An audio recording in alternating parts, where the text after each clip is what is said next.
Good morning વિદ્યાર્થી મિત્રો, તમારું હાર્દિક સ્વાગત છે આપણી યુટ્યુબ ચેનલ એમડી એકેડમીમાં। આજે આપણે વાત કરવાના છે આજના મહત્ત્વપૂર્ણ કરંટ અફેરની। આ કરંટ અફેર ગુજરાતની બધી જ એક્ઝામ માટે મોસ્ટ ઇમ્પોર્ટન્ટ છે। તો શરૂઆત કરીશું કે તાજેતરમાં આંતરરાષ્ટ્રીય જે એવરેસ્ટ દિવસ છે એ ક્યારે ઉજવવામાં આવે? તો મિત્રો જવાબ આવશે 29 મેના દિવસે। તો 29 મેના દિવસે આપણે આંતરરાષ્ટ્રીય જે એવરેસ્ટ દિવસ છે તેની ઉજવણી કરીએ છીએ। તો જોઈશું તેની ડિટેલ। તો 29 તારીખે મિત્રો આ દિવસની ઉજવણી કરીએ। આ દિવસ 1953માં ન્યૂઝીલેન્ડના સર એડમંડ હિલેરી અને નેપાળના તેનઝિંગ નાર્ગે જે શેરપા છે તેના દ્વારા જે માઉન્ટ એવરેસ્ટ પર પ્રથમ સફળ ચઢાણના યાદ રૂપમાં આ દિવસની આપણે ઉજવણી કરીએ છીએ। એટલે યાદ રાખજો, મોસ્ટ ઇમ્પોર્ટન્ટ છે 29 મે આંતરરાષ્ટ્રીય એવરેસ્ટ દિવસ। આગળ વાત કરીશું કે તાજેતરમાં ભારત અને કયા દેશ વચ્ચે સંયુક્ત લશ્કરી કવાયત નોર્ડિક એલિફન્ટ 2025 જે ઉલાન બાતારમાં મિત્રો શરૂ થઈ છે। તો મિત્રો ભારત અને મોંગોલિયા વચ્ચે આ સંયુક્ત લશ્કરી કવાયત છે નોર્ડિક એલિફન્ટ એ ઉજવવા મીન્સ કે એ ભારત ને મોંગોલિયા વચ્ચે થાય છે। તો એની ડિટેલ જોઈશું। તો ભારતીય સેનાની ટુકડી 31 મેથી લઈને 13 જૂન 2025 દરમિયાન મોંગોલિયાના ઉલાન બાતારમાં મિત્રો આ યોજાવાની છે। આ જે લશ્કરી કવાયત છે ભારત અને મોંગોલિયાની સંયુક્ત છે જેનું નામ છે મિત્રો નોર્ડિક એલિફન્ટ। અને એની આવૃત્તિ કેટલામી છે યાદ રાખજો મિત્રો, આવૃત્તિ મોસ્ટ ઇમ્પોર્ટન્ટ છે, 17મી આવૃત્તિ છે। અને આ જે લશ્કરી કવાયત છે મિત્રો તે બે મૈત્રીપૂર્ણ રાષ્ટ્ર વચ્ચે ગાઢ લશ્કરી સહયોગને પ્રતિબિંબિત કરે છે અને તેમના જે સશસ્ત્ર દળો વચ્ચે વ્યૂહાત્મક અને જે કાર્યકરી સિઝનરીને વધારવાના હેતુથી આ જે લશ્કરી કવાયત છે મિત્રો દર વર્ષે યોજવામાં આવે છે। વારાફરતી મિત્રો આ લશ્કરી કવાયત યોજાય છે। એક વર્ષે ભારતમાં હોય તો બીજા વર્ષે મોંગોલિયામાં। એટલે 2024માં મિત્રો ભારતમાં યોજાઈ હતી અને હવે 2025ની તે મોંગોલિયામાં યોજાવાય છે। અને મિત્રો આ જે 2024માં જે યોજાઈ હતી એ મેઘાલયમાં હતી। ક્યાં હતી, કયા રાજ્યમાં યોજાયેલી હતી? તો મેઘાલયમાં। તો આટલું આપણા માટે આવનારી એક્ઝામ માટે આ જે સંયુક્ત લશ્કરી કવાયત છે મિત્રો એ આપણા માટે ઇમ્પોર્ટન્ટ છે। બીજું મહત્ત્વની વાત કે જેટલા પણ વિદ્યાર્થી મિત્રો આપણી યુટ્યુબ ચેનલમાં નવા હોય તો ચેનલને સબસ્ક્રાઈબ કરી લેજો, જેથી કરીને કરંટ અફેરના બધા જ વિડીયોની તમને નોટિફિકેશન મળી રહે। તો તાજેતરમાં મિત્રો OUAT દ્વારા ક્યાંથી વિકસિત કૃષિ સંકલ્પ અભિયાન શરૂ કરવામાં આવ્યું છે? તો મિત્રો જે ભુવનેશ્વર છે, ભુવનેશ્વર ત્યાંથી મિત્રો વિકસિત કૃષિ જે સંકલ્પના અભિયાન છે એ શરૂ કરવામાં આવેલું છે મિત્રો। મોસ્ટ ઇમ્પોર્ટન્ટ ક્વેશ્ચન છે આવનારી એક્ઝામ માટે। ઓકે, એની ડિટેલ જોઈશું આપણે। તો કેન્દ્રીય કૃષિ મંત્રી કોણ છે આપણા? તો કે શિવરાજસિંહ ચૌહાણ।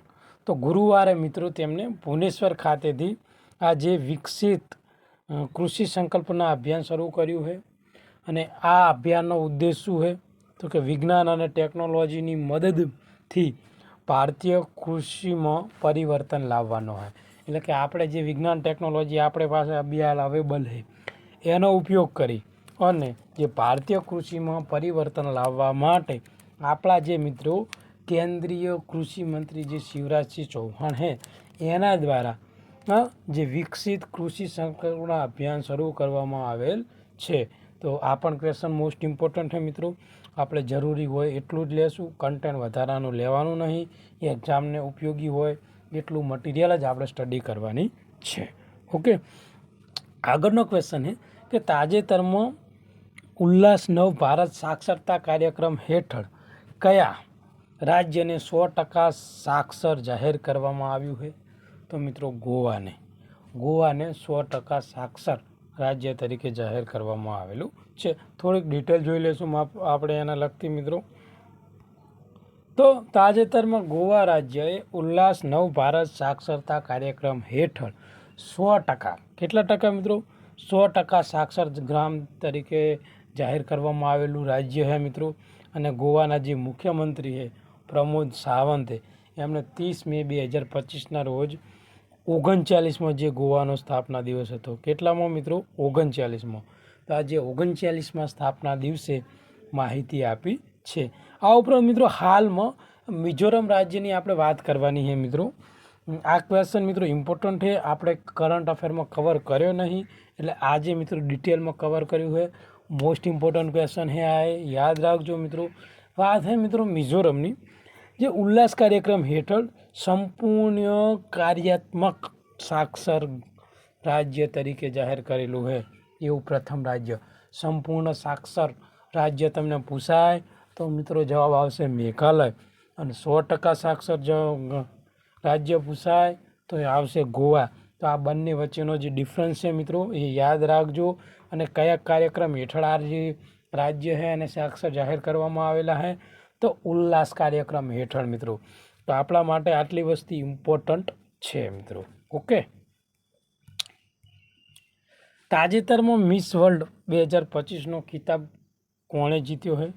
તો મિત્રો જે ઓપલ સુચેતા હા મિત્રો, એમને આ કાર્યક્રમ આ જે ખિતાબ છે મિસ વર્લ્ડનો એ જીત્યો હોય. અને તે કયા દેશના છે? થાઈલેન્ડના છે. કોણ છે? Opal Suchata. Okay, most important question છે મિત્રો. આગળ વધીશું આપણે હવે કે તાજેતરમાં કયા તમિલ અભિનેતાનું મિત્રો 75 વર્ષની વયે અવસાન થયું છે? તો મિત્રો રાજેશ.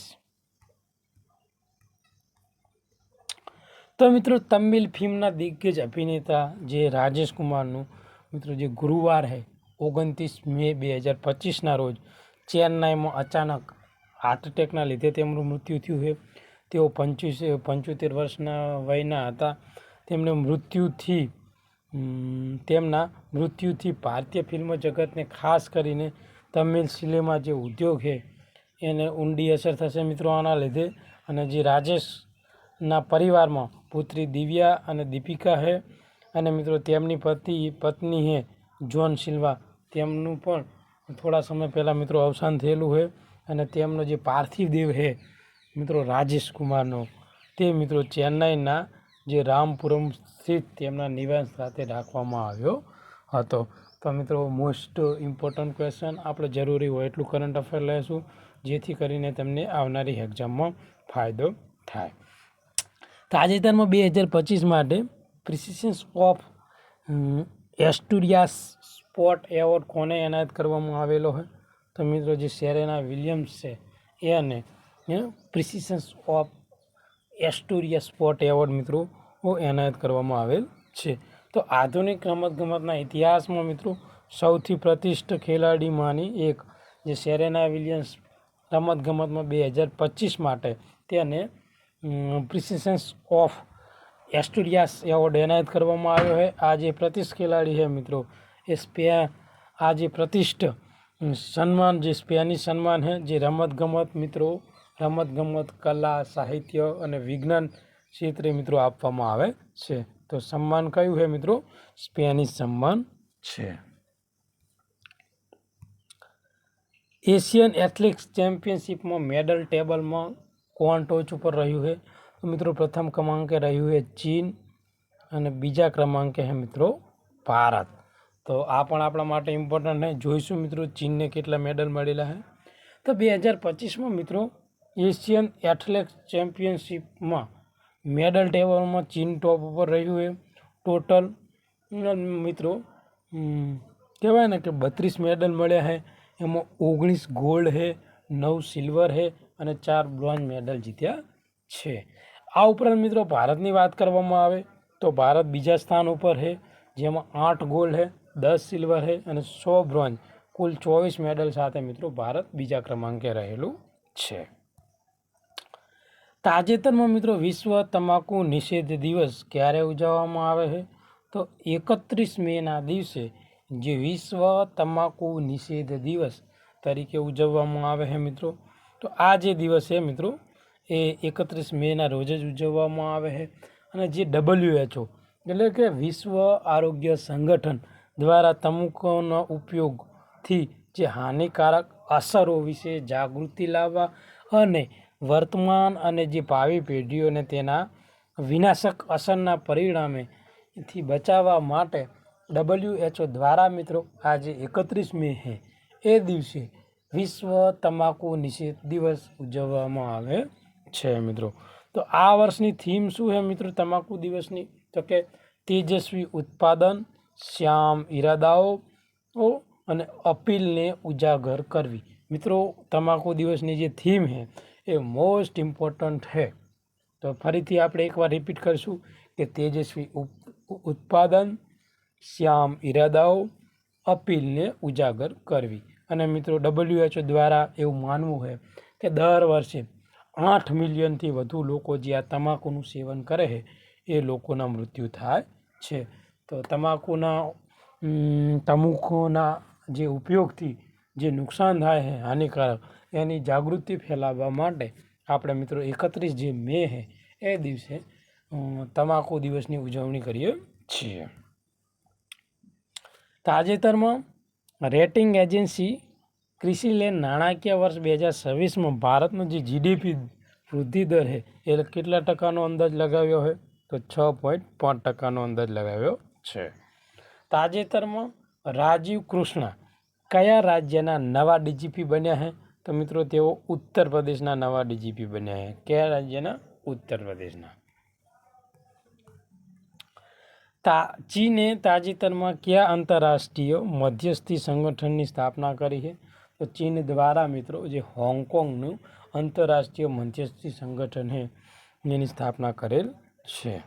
આગળનો ક્વેશ્ચન છે દિવ્યાંગજનોને સશક્ત બનાવવા માટે તાજેતરમાં કૃત્રિમ બુદ્ધિમત્તા પર રાષ્ટ્રીય પરિષદ ક્યાં યોજાઈ હતી?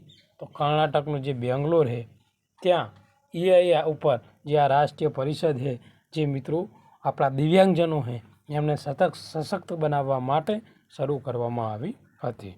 આજના કરંટ અફેરનો મિત્રો લાસ્ટ ક્વેશ્ચન, તાજેતરમાં IPLમાં 300 છગ્ગા ફટકારનાર ભારતનો પ્રથમ ભારતીય ખેલાડી કોણ છે? તો મિત્રો જવાબ આવશે રોહિત શર્મા. તો આજનું જે આ મહત્ત્વપૂર્ણ કરંટ અફેર છે એ આપણે અહીંયા પૂરું કરીએ છીએ. આ વિડીયો ગમ્યો હોય તો લાઈક કરજો, આપણી ચેનલને સબસ્ક્રાઈબ કરી લેજો, જેથી કરીને બીજા કરંટ અફેરના જે લેક્ચર છે આવનારા એનો તમે લાભ લઈ શકો મિત્રો. થેન્ક યુ, ધન્યવાદ.